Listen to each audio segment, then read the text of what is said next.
So you'll find more information on these life-saving tests on our website, Oprah.com. Okay, so this is the vaccine right here that's causing a lot of controversy. You've probably seen the commercials and heard about it on the news. Doctors say that 3 doses of this can prevent HPV, the sexually transmitted virus that can lead to cervical cancer. 80% of all women will get HPV. 80%, that's a lot, isn't it? And now young girls starting at age 9 can be vaccinated against it. Some states want to make this vaccine mandatory, and many of the mothers are really confused about what to do and what it is and what it means. So first tell us, Dr. Javad, what is HPV? HPV, it stands for human papilloma virus. It's an extremely common virus that virtually 80% of us will be exposed to at some point in our lifetime.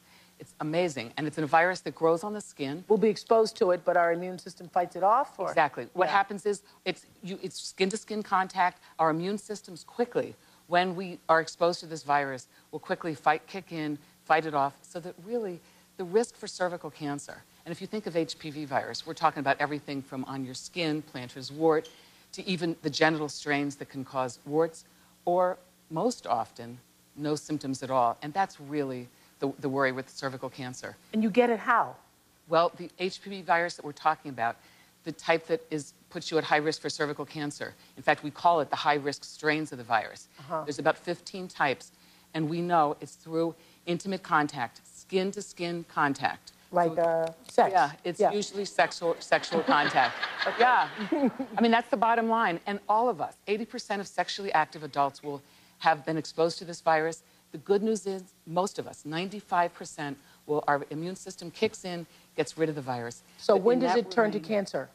It turns to cancer in the 5% of women where your immune system doesn't fight it off. What happens is, and that's why young women have been going for their annual PAPs every year, eventually you have that virus long enough, you start to get cell changes, and that can eventually lead into cancer. But the good news is there's actually even a new test to help women know whether they fought off that virus or not. And you're saying that no woman should get cervical cancer? Absolutely. No woman should die or even be diagnosed with cervical cancer. Between the vaccine, which is extraordinary and will reduce the risk by 70%, it has 2 of the most active, most aggressive or virulent forms of the virus in it, number 16 and 18. We can reduce cancer, and continued screening. PAP test critical in young women to look for those cell changes. And guess what? Those abnormal PAP tests have all been about checking for HPV, nothing else. Really? And then for women 30 and over, ask for the PAP and ask your doc about the HPV test too, because together you can find out whether you're the one who didn't kick off the virus in the first place. Okay, so this is controversial because people want to now give it to young girls? Yes. The government has recommended that the ideal time to give that vaccine, I mean, think of any vaccine, give it before you're exposed to the virus.